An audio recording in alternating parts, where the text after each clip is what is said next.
The reason that we're here in New York City was I wanted to bring Kevin out here to New York, get him in the mix, expand his horizons, show him just how big the day trading, the stock market, money world really is. I think a lot of times people get caught up in the idea that YouTube, that chat rooms and penny stocks are the only thing that exists. You know, that's like 1% of the overall market trading, retail trading. We've had a lot of fun. We've been hanging out with Steve Kalasian. He's been trading for over 36 years. I've done some interviews with Steven Kalasian that you're gonna see soon, but I also wanna do an interview with Kevin here. You know, he's basically a beginner day trader, comparing him to Steve Kalasian that's been trading for 36 years. So I'm gonna ask Kevin some questions that I think a lot of people out there can relate to, and we'll see his response.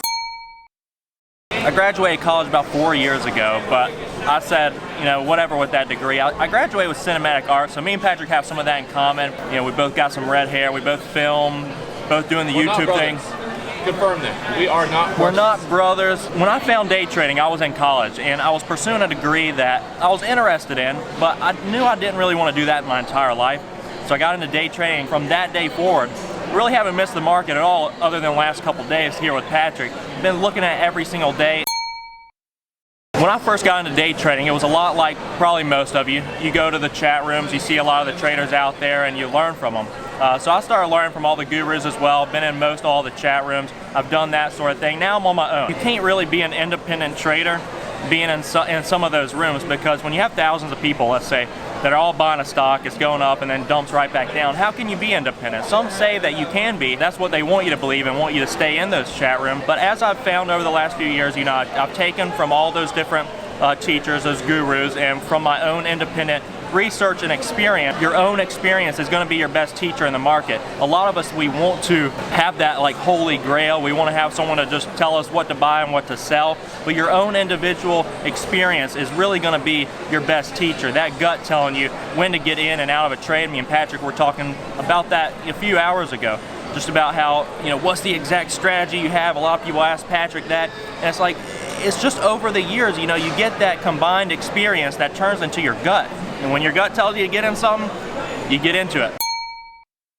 The reason I started getting into shorting a lot more is just because there's not as much predicting. Over the last few years, 3 years actually, I've been completely long bias, guys.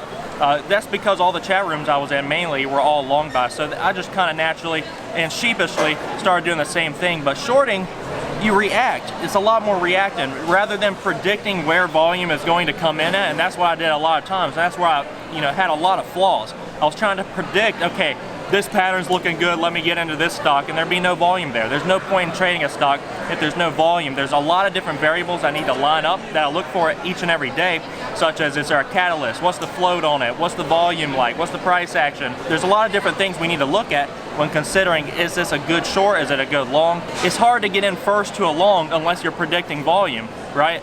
Because otherwise volume already comes in and you're late to the party. But with shorting, you can be in at the very top, you know, and show up late. You can show up late on a short and be in at the very top, top ticking a stock. You can't bottom tick a stock when there's no volume, you know, predicting volume coming in, unless you got 1,000 people following your trade. And so there's probably a reason why most of the chat rooms, you know, are buying the bottom of low float stocks and not shorting them. So yeah, I got into shorting more because it's a lot easier for me, in my opinion, right now. I'm still growing with it, been doing it a lot more recently.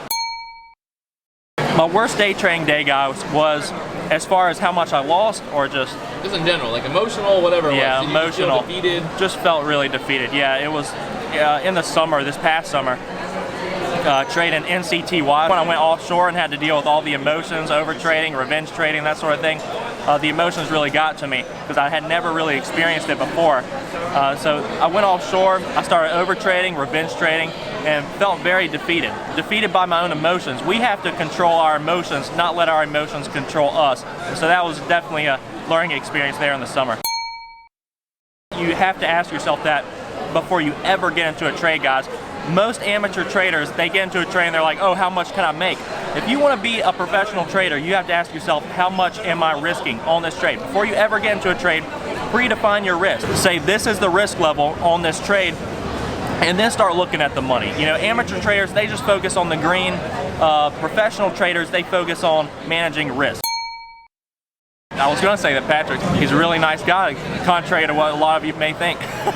It's been a great experience, guys. I mean, me and Steve, he's been doing this for 36 years, trading futures now. I mean, and his love, his enthusiasm for what he's doing. I mean, that was something really that was kind of eye-opening for me. A lot of people, if they've been working somewhere for 30-some years, they kind of hate their life. But Steve, he's been doing this for 36 years, so that gave me some encouragement. It's like, yeah, I'm more in love with trading now than I was 3 years ago, and I hope I'm going to be like Steve as well in 30 years, just be so much more excited than I am now. Me and Donnie as well, me, Patrick, and Donnie grabbed a beer last night in the city. What a character. I love Donnie. They had a great time with him as well. Really enjoyed that. The goal for me is not necessarily like a figure amount. It's not a number that I want to make. I just want to be a consistent, profitable day trader. I mean, that's my goal, honestly. I don't think about necessarily the money, and I know you'll see that if you look at the channel. You know, I'm not concerned about the number I make. I'm concerned about am I making the right trades? Am I consistent? Am I profitable? Am I managing that risk well? I love trading, so that's why I do it. When you first get going, I mean, a lot of us get into it thinking we're not going to have to put in a lot of work, and we're going to be making a lot of money. I mean, a lot of people, you'll hear them, they'll say, I'm going to retire and just start trading and making a lot of money for the rest of my remaining years. Quite the opposite. You're going to put in a lot of work at first, and you're not going to make anything, or you're going to lose some at first. So go into trading with the mindset and attitude of, I'm going to be learning a lot, I'm going to be paper trading, I'm going to pay some market tuition with the end goal and end prize in mind. I mean, you got to stay positive, you got to stay focused and driven, very motivated, very confident. You're going to be your worst enemy. In this market, you have three enemies. You have the market, you have other day traders, but most importantly, you have yourself. You're the biggest enemy when it comes to trading, because it's your emotions, and you allow yourself to feel defeated. Don't allow yourself to feel defeated. Don't allow yourself to get defeated, guys. They don't think about it. I don't really share it a lot, you know, because most people, they'll say that day trading, you know, is a crapshoot. They don't really admire that type of work at all. Most of the older generations, when they think of trading, they get a little turned off by it, because other generations, they don't understand how you can kind of make money on the computer and that sort of world. They want you to, parents, when they think of their kids, they want them to be doctors, lawyers, you know, this sort of thing. So your family can really be your worst enemy in some ways as far as that goes, because we often confide in them, we listen to them, we have an open ear to our family, to our close friends. And that's why I think it's really important, guys, to surround yourself with people who are like-minded, who are focused and driven. That's why I'm very excited, you know, to be here with Patrick, you know, and call him a friend. And he's been there for me. He really helped me out, and he's like-minded. We're both motivated, we're both driven.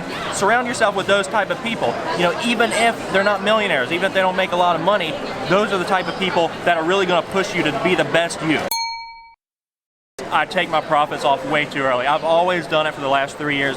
And one way for me to really negate that flaw is to take a partial position off. It really helps with that emotion. I know people that don't struggle with that emotion. A lot of you may not struggle with that emotion. It's been my number one, you know, flaw, because as soon as I see green, naturally I want to take it off. A lot of you guys want to do that as well. It's just natural, but a lot of things that we have to do in the market, we have to be a little unnatural, right? Because 90% of traders are losing money. They're doing the natural thing. The steps I'm taking to prepare myself to become a more successful and consistent trader is start taking partials and letting the rest ride out. That's something I really want to start focusing on. It's very difficult for me to do. It has the last few years. So either on the long side or the short side, guys, take, you know, 50%, 75% off at your target, and then let the rest ride out. If they come back to your entry, you know, you're still green on the day.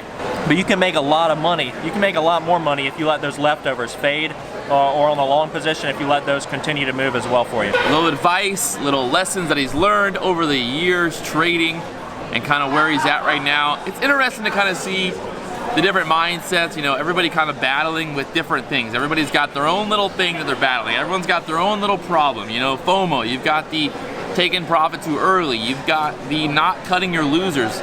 All these little things keep people from becoming profitable, keep people from becoming consistent. And it's not so much that people don't know that they have that problem, not so much that they can't tell you, hey, the reason I lose money day trading is because I don't cut my losers. Or the reason that I don't make money day trading is because I don't let my winners run.